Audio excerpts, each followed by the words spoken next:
Welcome to BDT news. ముందుగా headlines.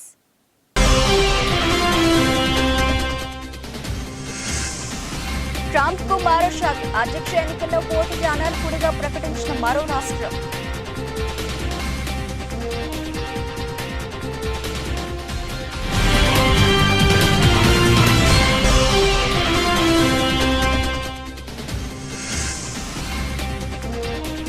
లైబీరియాలోని పేలిన oil tanker, 40 మంది మృతి.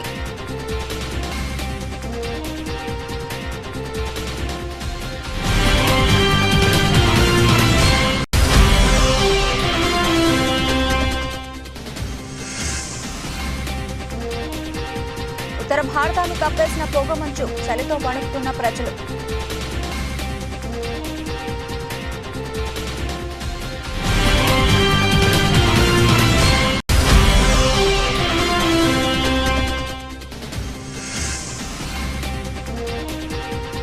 మూడు రోజుల్లోనే ముగిసిన తొలి టెస్ట్. భారత్పై దక్షిణాఫ్రికా జయకేతనం.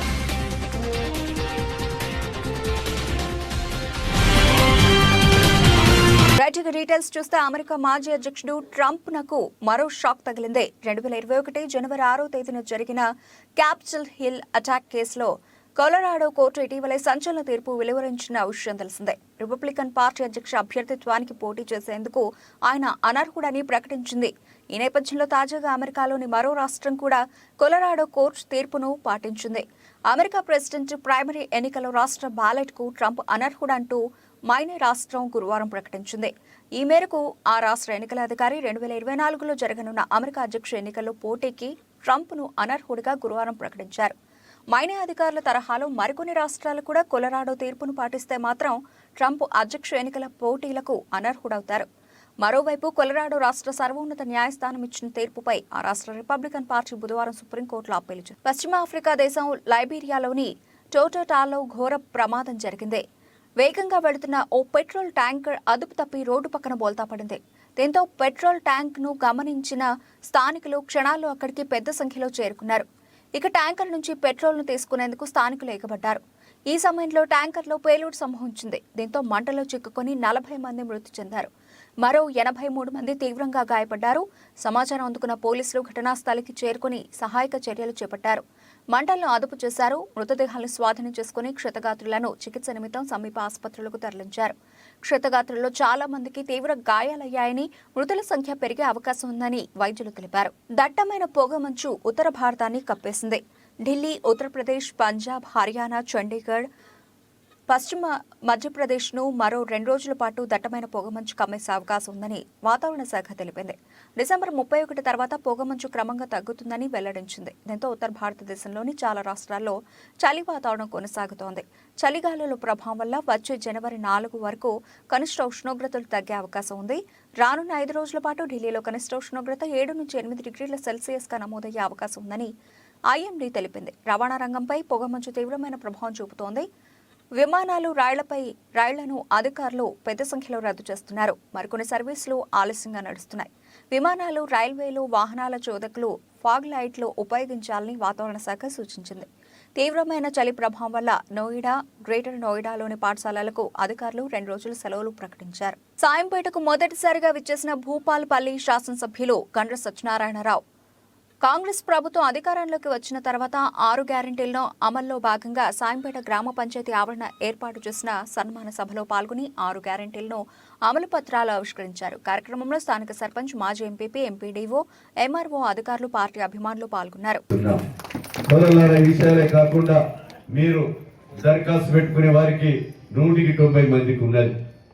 ధనికులకు రేషన్ కార్డు అవసరం లేదు. 9 సరుకులు ఇస్తాం, సన్న బియ్యం కూడా ఇస్తాం. కానీ ఇవన్నీ జరగాలంటే మిగులు రాష్ట్రాన్ని 7 లక్షల కోట్ల అప్పు చేశారు. అప్పులు తెరపాలి, మనం ఇవన్నీ పథకాలన్నీ కూడా ఇవ్వాలి. కానీ ఇవ్వడానికి సిద్ధం. సోనియా గాంధీ ఇచ్చిన మాట రేవంత్ రెడ్డి గారు అమలు చేయబోతున్నాడు.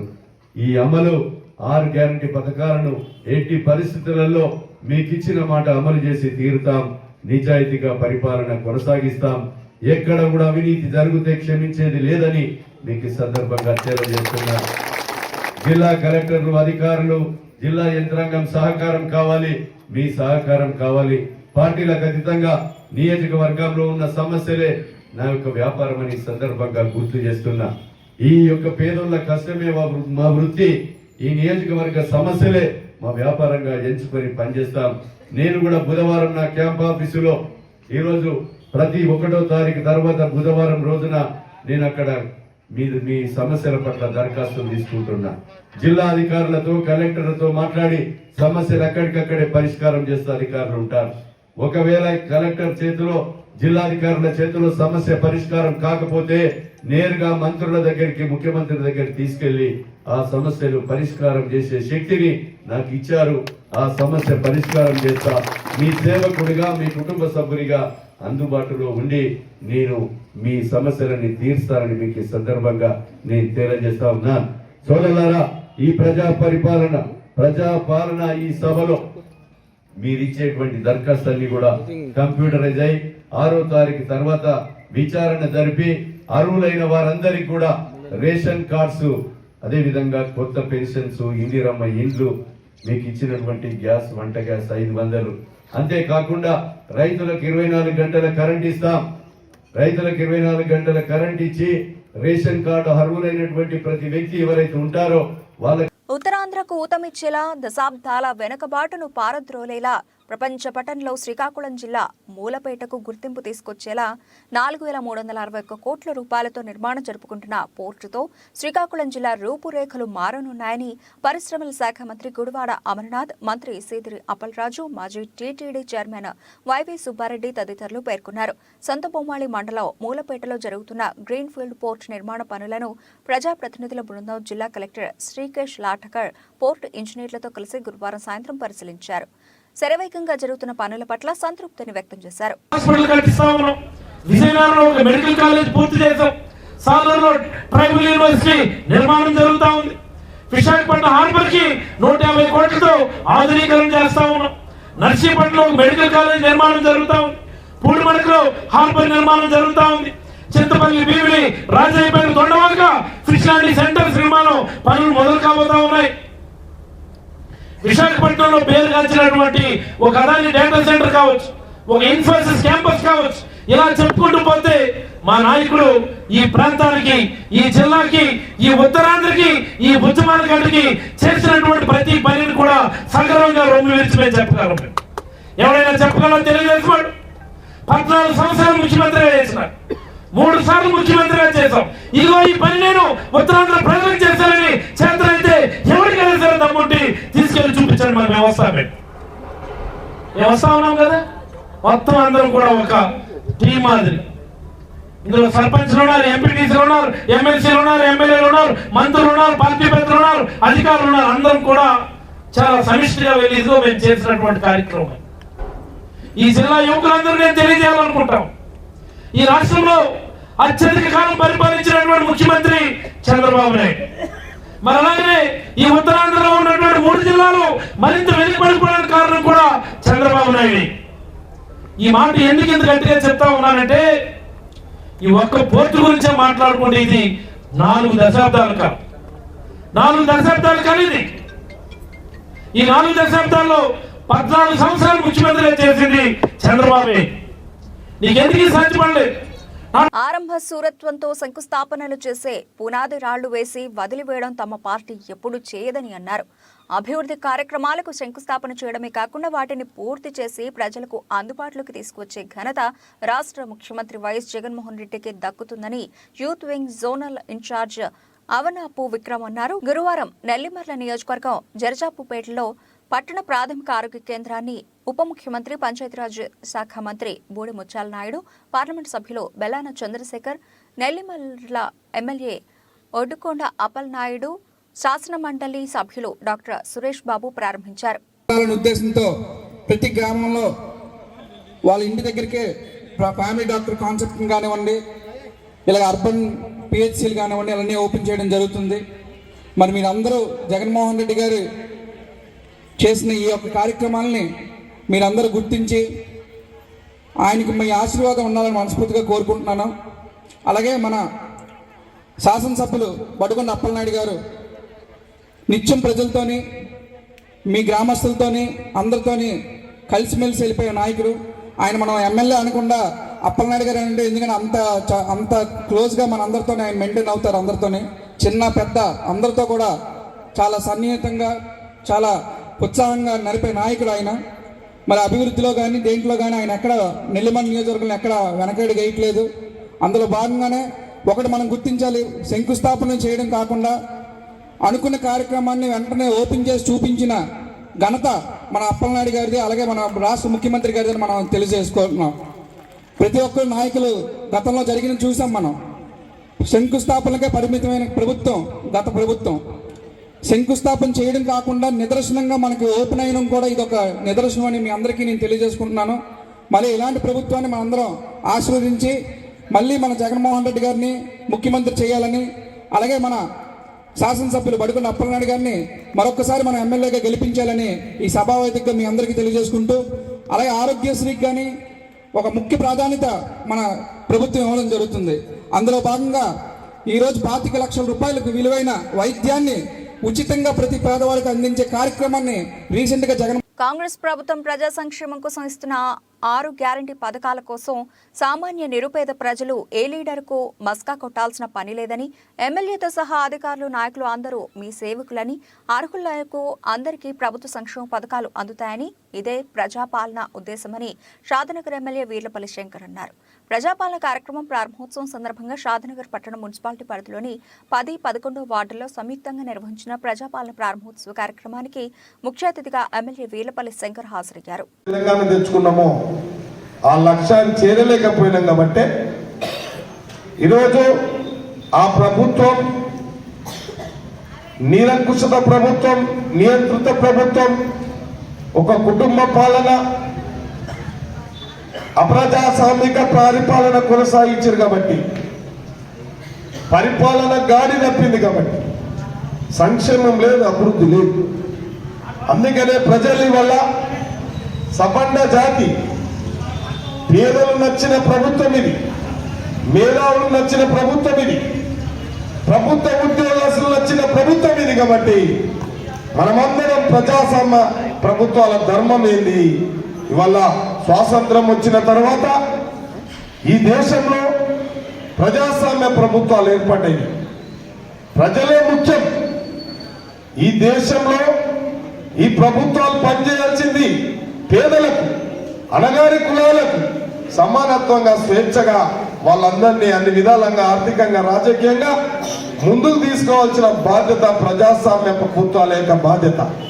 గత పాలకులు మీరందరూ చూస్తున్నారు, ఈ 10 సంవత్సరాలు ఎక్కడిదక్కడ నియంత్రిత ధోరణితో పోయిన ప్రభుత్వాలకు ఇవాళ ప్రజలు మెచ్చిన ప్రభుత్వం కాబట్టి ఇవాళ ఈ ప్రజా పరిపాలనలో ఈ యొక్క కార్యక్రమం వారికి ఏ అవసరం ఉన్నా, నిజమైన అర్హత కలిగిన ప్రజలు ఎవరున్నా ఈ పార్టీ ఆ పార్టీ కాదు.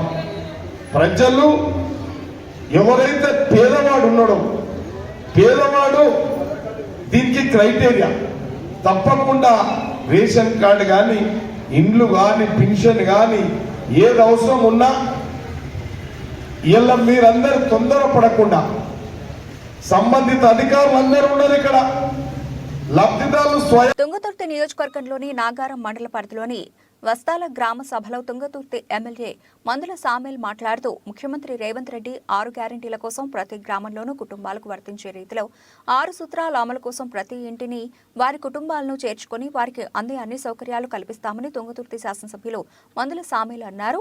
ఈ కార్యక్రమంలో పలువురు అధికారులు, ప్రజలు పాల్గొన్నారు. ముద్దుగా మనం ఉగాది పండుగ తోరణాలు కట్టుకుంటాం కదా, దర్వాజకు కట్టుకో మంచిగా తోరణాలు కట్టిండ్రు అంటే లక్ష్మి ఉట్టి పడుతుంది కనుక ఈ విధంగా మీ లక్ష్మీపురానికి ఎన్నడైనా లక్ష్మి జరగాలని ముందుగా రోడ్ వేయాలి. అయ్యా ఈ గారు ఆ రోడ్ వేస్తే ఆ లక్ష్మి వచ్చినట్టే, వాళ్ళు ఉరకాలి దాని కదా. రోడ్ వేస్తే కరెంట్ ఉంటే, నీళ్లుంటే వాడిని బతుకోడు బతాడు. ఇక్కడ నాయకులు తిట్టాడు, ఆఫీసర్లు తిట్టాడు, అవునా కదా. మనిషి అవసరం, అది మనిషి బతికే తెరువు అది. అందుకోసమనే దయచేసి మన ఆఫీసర్లు, ఇక్కడ ఉన్న నోడల్ ఆఫీసర్ కానీ లేకపోతే ఈ టీం సభ్యులు కానీ వీళ్ళందరూ కూడా ఇంకొక మాట చెప్తున్నా, ఇప్పుడు మీరు అప్లై చేయాల్సి వస్తుంది. అప్లికేషన్ పెట్టిన తర్వాత ఆడ ఓపికతో నుండి ఆ రిసిప్ట్ ఇస్తారు, తీసుకుపోవాలి మీరు. రిసిప్ట్ పోయిందనుకో, కంప్యూటర్ ఎక్కినాక నేను ఎవరు వెతకరు, కంప్యూటర్ చేస్తారు. అయిన కూడా అప్లికేషన్ తీసుకొని 6 తారీఖు తర్వాత కంప్యూటర్కి ఎక్కిస్తారు. ఇవన్నీ కూడా కంప్యూటర్కి ఎక్కించినప్పుడు నీ అవకాశం ఇచ్చినప్పుడు ఆ రిసిప్ట్ ఉండదు అనుకో, ఆ రిసిప్ట్ లేకపోతే నువ్వు లెక్కలేనట్టయితే ఓపికతో నుండి ఆ రిసిప్ట్ తీసుకోవాలి. చదువు వచ్చిన వాళ్ళు సహకరించాలి, చదువురాని వాళ్ళకు ఓపికతోని ఆ లైన్లో నిలబడి ఇవాళ అయిపోతే అయ్యో మా అప్లికేషన్ పెట్టుకోకపోతే కదా ఎట్లా అనేది కాదు. 6 తారీఖు వరకు మీ ఊర్లే ఆశా వర్కర్ ఉంటుంది, అంగన్వాడీ వర్కర్ ఉంటాడు, సెక్రటరీ ఉంటాడు. అవునా? వివికే అంటే ఈ ఎవరు మహిళా సంఘాలు కదా, ఐకేపీ సెంటర్ నడుపుతారు కదా. బచ్చు ఫౌండేషన్ సేవలను మరింత విస్తృతం చేయాలని ఫౌండేషన్ చైర్మన్ బచ్చు అవినాష్ దేవిచంద్ర పేర్కొన్నారు. పెద్దాపురంలోని బచ్చు ఫౌండేషన్ అసెంబ్లీ హాల్లో జరిగిన నూతన కమిటీ ప్రమాణ స్వీకార కార్యక్రమంలో ఆయన పాల్గొన్నారు. ఈ సందర్భంగా అవినాష్ మాట్లాడుతూ ఫౌండర్ కోటేశ్వరరావు ఆదేశాల మేరకు నూతన కమిటీని ఏర్పాటు చేశామన్నారు. నూతన కమిటీ కూడా సేవా కార్యక్రమాల్లో చొరవ చూపించి ప్రజలకు మేలు చేయాలన్నారు. అనంతరం నూతన కార్యవర్గ సభ్యులతో ప్రమాణం చేయించారు. అలాగే 2024 సంవత్సరానికి సంబంధించిన బడ్జెట్ రిపోర్ట్ ను మీడియా ముఖంగా వెల్లడించారు. ఏదైతే మనం వాగ్దానం చేశామో మనం ఏవైతే చేస్తామో అవన్నీ కూడా మీరు చూడొచ్చు. బిల్డింగ్స్ పెయింటింగ్స్ కానీ, బిల్డింగ్స్ రెనోవేషన్స్ కానీ, కొన్ని టెంపుల్స్ కన్స్ట్రక్షన్ కూడా ఇచ్చాము పెద్దాపురంలో. అవన్నీ కూడా కంప్లీట్ అవ్వడం జరిగింది. మరి కొన్ని పెండింగ్ ఉన్నాయి. ఆ పెండింగ్ వర్క్స్ కూడా ఒక వారంలో కంప్లీట్ అవుతాయని పాత బోర్డు డిజైన్ చేసినప్పుడు ప్రామిస్ చేశారు మనకి. కావున అదొక సబ్జెక్ట్ 1 మనం కంప్లీట్ అయిందని మనం తీర్మానించుకుంటున్నాం. అలాగే సబ్జెక్ట్ 2 చూసుకుంటే కనుక welcome new trustees to the board and relieving old trustees. పాత మెంబర్స్ అందరినీ రిలీవ్ చేసి కొత్త మెంబర్స్ ని ఇవాళ నామినేట్ చేయడం జరిగింది. అందరికీ కూడా ఇప్పుడు కూడా బచ్చు ఫౌండేషన్ రూల్ ప్రకారం మా ఫౌండేషన్ లో మేమే అప్పర్ బాడీ మెంబర్స్ ఉంటారు, వాళ్ళే డిసైడ్ చేసి ఫౌండేషన్ లో బాడీస్ వేసి ఎప్పటికప్పుడు మీటింగ్స్ అయ్యి కానిచ్చేవారు. కానీ ఈసారి కొత్తగా పేపర్ యాడ్ చేసి ఎవరైనా సరే సేవా దృక్పథంతో ఉన్నవాళ్ళు ఎవరైనా వచ్చి సేవ చేయొచ్చు. ప్రెసిడెంట్ చైర్మన్ అని కాకుండా ఎవరైతే సేవ చేస్తారో వాళ్ళందరికీ కూడా పదవులన్నీ ఉంటాయి. దాని ప్రకారంగానే మనం యాడ్ చేసి వాళ్ళందరూ కూడా ఇవాళ పేపర్ యాడ్ ద్వారా వచ్చిన వాళ్ళు కొంతమంది ఉన్నారు. అలాగే ఇంట్రెస్ట్ తోటి వచ్చిన వాళ్ళు కొంతమంది ఉన్నారు. మిగతా ఎవరైనా సరే వచ్చి ఇంట్రెస్ట్ చేస్తారంటే వాళ్ళందరూ కూడా వెల్కమ్. ఎందుకంటే ఇది ఒకరితో ఇది చేసేది కాదు, అందరూ కూడా జస్ట్ పొజిషన్స్ అనేది ఏమి లేదు, అందరూ వాలంటీర్స్ అని నేను ఈ ప్రెస్ సమావేశంగా నేను తెలియజేస్తున్నాను. ప్రెసిడెంట్ గా ఎం వరలక్ష్మి గారిని నియమించడం జరిగింది. నిన్న ప్రీ బోర్డ్ మీటింగ్ లో మన నాన్నగారితో పవన్ కోటేశ్వరరావు గారితో డిస్కస్ చేసి ఆవిడ నియమించడం జరిగింది. అమాంగ్ ట్రస్టీస్ బోర్డింగ్ మీటింగ్ లోనే ఓటింగ్ లో ఆవిడ పేరు నామినేట్ చేశారు. అండ్ సబ్జెక్ట్ నెంబర్ 3 తీసుకుంటే కనుక presentation 2023 budget utilisation of budget foundation and allocating for new budget for new year 2024. పాత బడ్జెట్ ఏదైతే ఉందో మనం బడ్జెట్ అనేది కేటాయించింది ఓన్లీ మన బడ్జెట్ ఫౌండేషన్ అసెట్స్ కి. సంగారెడ్డి జిల్లా రాయకోడ్ మండలంలోని సంగీతం గ్రామంలో రాష్ట్ర ప్రభుత్వం ప్రకటించిన 6 గ్యారంటీ పథకాల అమల్లో భాగంగా దరఖాస్తుల స్వీకరణ కార్యక్రమంలో గురువారం ఆరోగ్య శాఖ మంత్రి దామోదర్ రాజనరసింహ పాల్గొని ప్రజల నుంచి దరఖాస్తులను తీసుకుని రిసిప్ట్ ఇవ్వడం జరిగింది. ఈ సందర్భంగా మంత్రి మాట్లాడుతూ రాష్ట్ర ప్రభుత్వం ప్రకటించిన 6 గ్యారంటీలో మొదటి గ్యారంటీ మహిళలకు ఉచిత బస్సు సౌకర్యం కల్పించడం జరిగిందని, మిగతా 5 గ్యారంటీలను ప్రజలకు తెలియజేస్తూ గురువారం 28వ తేదీ నుండి జనవరి 6వ తేదీ వరకు ఆయా గ్రామాల గ్రామ పంచాయతీ కార్యాలయ దరఖాస్తులు స్వీకరించడం జరుగుతుందని పేర్కొన్నారు. మొన్న 6 గ్యారంటీలు కాంగ్రెస్ ప్రభుత్వం ప్రజలకు అందిస్తుందని చెప్పి రాష్ట్ర ముఖ్యమంత్రి రేవంత్ రెడ్డి గారు మాటిచ్చారు, ప్రభుత్వం మాటిచ్చింది. అందులో మొట్టమొదటిది మహిళలకు ఉచితంగా ఆర్టీసీ బస్సులో ఉచిత ప్రయాణము. బస్సులో పోతున్నా లేదా మీరు? ఎవరు చెప్తలేదేమి? గట్టిగా చెప్పండి. పోతురా? టికెట్ తీసుకుంటారా? మళ్ళీ ఉట్టిలో పోతురా? టికెట్ ఏం లేదు చూసినావా? మొట్టమొదటి అంశము తెలంగాణ మహిళలు ఆడబిడ్డలు ఆర్టీసీ బస్సులో ప్రభుత్వ బస్సులో ప్రయాణిస్తే ఆ ప్రయాణము ఉచితము. రెండవది పేదవారి యొక్క ఆరోగ్యం ప్రభుత్వం యొక్క బాధ్యత. ఆరోగ్యశ్రీ అనే పథకంలో 5 లక్షలు కాదు, ఇప్పుడు 10 లక్షల వరకు ప్రభుత్వం వెచ్చిస్తుంది మీ ఆరోగ్యానికి సంబంధించి. ఆ 2 మాటలు కూడా కాంగ్రెస్ సర్కార్ నిలబెట్టుకున్నది. ప్రభుత్వ ఉద్యోగం ఉన్నా ఆయన్ను పెళ్లి చేసుకుంటే అమ్మాయి జీవితం సుఖంగా ఉంటుందని భావించారు కుటుంబ సభ్యులు. అందులోనూ ఆయనది పోలీసు ఉద్యోగం కావడంతో పెళ్లికి 20 లక్షల రూపాయలు కట్నం ఇచ్చి పెళ్లి చేశారు. ఆసిఫాబాద్ పోలీస్ హెడ్ క్వార్టర్స్ లో విధులు నిర్వహిస్తున్నాడు మాధవరావు.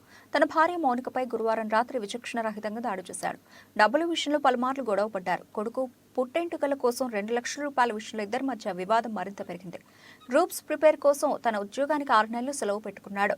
6 నెలలు తనకు జీతం రాదు కాబట్టి 6 నెలలు రూమ్ రెంట్ నువ్వు కట్టాలని భార్యను వేధించేవాడని మాధవరావు అక్రమ సంబంధం పెట్టుకున్నారని భార్య మౌనిక శుక్రవారం ఉదయం 10 గంటలకు ఆసిఫాబాద్ ఆసుపత్రిలో మీడియా సమావేశంలో ఆరోపించింది. నా భర్త మాధవరావు రాజేష్ కానిస్టేబుల్ ఇక్కడే ఆసిఫాబాద్లో పనిచేస్తున్నాడు. నిన్న రాడ్తోటి నన్ను కొట్టి బయటికి వెళ్ళడం జరిగింది. కొన్ని గొడవలు జరిగినాయి. 2-3 రోజుల నుంచి గొడవలు జరుగుతున్నాయి. రేషన్ సామాన్ అతను సరిగ్గా తీసుకొని రావట్లేదు. బాబుకి పాల డబ్బా అడిగినా కూడా తీసుకొని రాలేదు. ఇంకా కొంచెం డబ్బుల కోసం నన్ను హింసిస్తున్నాడు. దానివల్ల కొట్టి 2 లక్షలు కావాలి. బాబు హెయిర్ కటింగ్ ఉన్నా సార్, అది పుట్టెంటుకల కోసం 2 లక్షలు తీసుకొని రమ్మని అడిగిండు సార్. దాని గురించి వారం రోజుల నుంచి డిస్కషన్ జరుగుతుంది. నిన్న వాళ్ళ సార్ని కలవడానికి వెళ్ళిన సార్.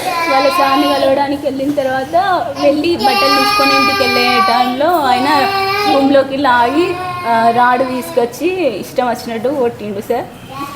అదే విషయం రాడుతోడు కొట్టిండు సార్. ఇక్కడ సార్ చెప్పుకోలేని ఇట్లుంటే ఎవరికి ఎక్కడికి పోడు, ఎవరికి చెప్పుకుండ్రు సార్. సార్ వచ్చిర్రు, కలిసిండ్రు. అడిషనల్ ఎస్పీ సార్ వచ్చిర్రు, కలిసి వెళ్ళిరు. ఎఫ్ఐఆర్ ఫైల్ అయిందమ్మా అని చెప్పారు సార్. పెద్దాపురం మండలం దివిలి గ్రామంలో ఉన్న శాంతివర్ధన దివ్యాంగుల పాఠశాలలో జిల్లా మానవ హక్కుల సంఘం ఆధ్వర్యంలో దివ్యాంగులకు భోజన ఏర్పాట్లు చేయడమైంది. ఈ కార్యక్రమానికి సహకరించిన విదేశాల్లో ఉన్న మానవ హక్కుల సంఘం సభ్యులు రాణి, మహిళా ప్రతినిధి కాశీ చంద్రావతి సహకారంతో ఈ భోజనాల కార్యక్రమం ఏర్పాటు చేశారని, దీనికి పూర్తి సహకారం రాణి వలన సంఘం ఆధ్వర్యంలో దివ్యాంగులకు భోజనాలు ఏర్పాటు చేసి ఉన్నారు అని ఈ కార్యక్రమానికి మానవ హక్కుల సంఘం అధ్యక్షులు నూతలపాటి అప్పలకొండ, కార్యదర్శి ఎండి వల్లి భాష, జిత్తుక అప్పారావు, అంతర్జాతీయ అధికార ప్రతినిధి అప్పారావు, గంగరాజు, ఇంకా పాఠశాల సిబ్బంది, పాఠశాల యాజమాన్యం వీరబాబు ఆధ్వర్యంలో కార్యక్రమం జరిపించారు. ఇక ముందు నుంచి కూడా ఈ జిల్లా మానవ హక్కులు పరిరక్షణ సంఘం ద్వారా ప్రతి చోట పేదలకు, వృద్ధులకు ఏదో ఒక విధంగా తమకు తోచిన రీతిలో ప్రతి ఒక్కరికి సహాయం చేస్తామని తమ అంతర్జాతీయ మానవ హక్కుల టీం వారు తెలియజేశారు. మేము సంఘం ఆలోచించడంలో సంఘం సభ్యులైనటువంటి రాణి గారు సహకారంతో మేము ఈ భోజనాలు ఏర్పాటు చేయడం జరిగింది. రాణి గారు విదేశాల్లో కష్టపడి పనిచేసుకుంటున్నారు. అందులో మా సంఘ సభ్యులు, అలాగే మా సంఘ సభ్యులు విదేశాల్లో ఉండి కష్టపడి పని చేసుకుంటూ కొంత సందా ఇచ్చి ఈ సంఘాన్ని నడిపించుకోవడంతో మొన్న ఈ డిసెంబర్ 10 నుండి సిరి మానసిక వికలాంగుల పాఠశాల కానీ, భవిత మానవ వికలాంగుల పాఠశాల కానీ, ప్రభుత్వ ఆసుపత్రి కానీ ఇలాంటి అన్నిటిలోనూ మేము సేవా కార్యక్రమాలు చేస్తున్నాం. అందులో భాగంగానే ఈ రోజుని ఈ పాఠశాలలో ఈ దివ్యాంగులకి మేము భోజనాలు ఏర్పాటు చేయడం జరిగింది. దీనికి సహకరించినటువంటి రాణి గారికి మానవ హక్కుల సంఘం తరఫున ధన్యవాదాలు తెలియజేస్తున్నాం. ఇలాంటి సహకారం ఇంకా మేము అనేక సహకారాలు, అనేక సేవా కార్యక్రమాలు చేయడానికి మానవ హక్కుల సంఘం ముందుందని తెలియజేసుకుంటున్నాం. దీనికి ప్రోత్సహించినటువంటి కాశీ చంద్రకాంతం గారు, అలాగే అంతర్జాతీయ మానవ హక్కుల ప్రతినిధి పిట్ట అప్పారావు గారు ప్రోత్సాహంతో మేము ఈ కార్యక్రమాలు చేస్తున్నాం. కాబట్టి మాకు మీరందరూ సహకరించినట్టయితే ఇంకా మేము వేరే కార్యక్రమాలు చేయడానికి మేము ముందుంటామని, ఈ పాఠశాలలో భోజనాలు పెట్టడానికి అనుమతి ఇచ్చినటువంటి వీరబాబు గారికి, వారి టీంకి మేము మానవ హక్కుల సంఘం తరపున మరీ ధన్యవాదాలు తెలియజేసుకుంటూ సెలవు తీసుకుంటున్నాం.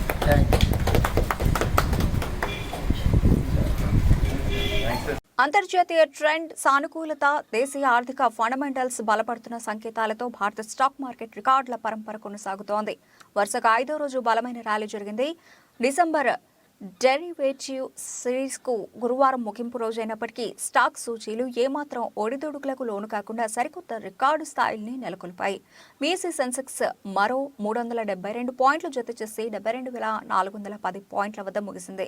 ఇదే బాటలో ఎన్ఎస్ఈ నిఫ్టీ 21,700, 21,800 పాయింట్ల స్థాయిల్ని మొదటిసారిగా దాటేసింది. 124 పాయింట్ల లాభంతో 21,778 పాయింట్ల వద్ద ముగిసింది.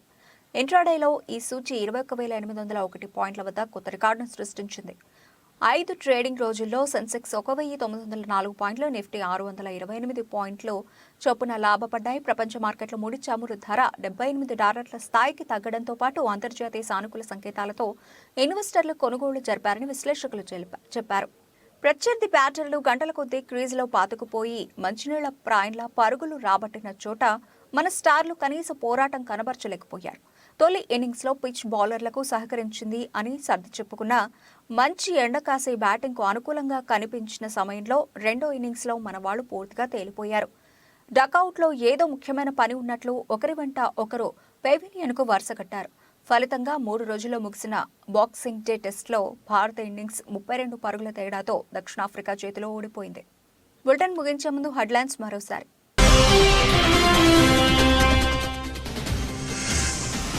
ట్రంప్ కు మరో షాక్. అధ్యక్ష ఎన్నికల్లో పోటీకి అనర్హుడిగా ప్రకటించిన మరో రాష్ట్రం.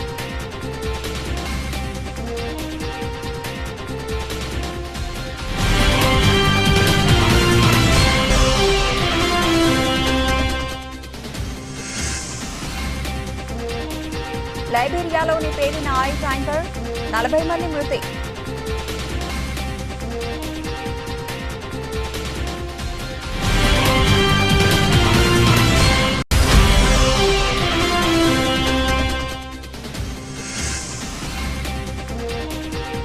ఉత్తర భారతాన్ని కప్పేసిన పొగమంచు, చలితో వణుకుతున్న ప్రజలు.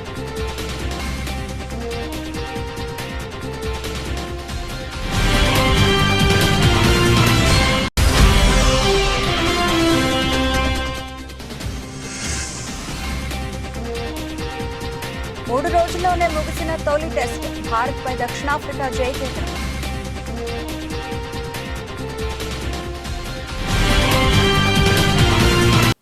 ఇది ఇప్పటివరకు నబిల్సిన అప్డేట్స్. మరిన్ని అప్డేట్స్తో మళ్ళీ కలుద్దాం. అంతవరకు సెలవు, నమస్తే.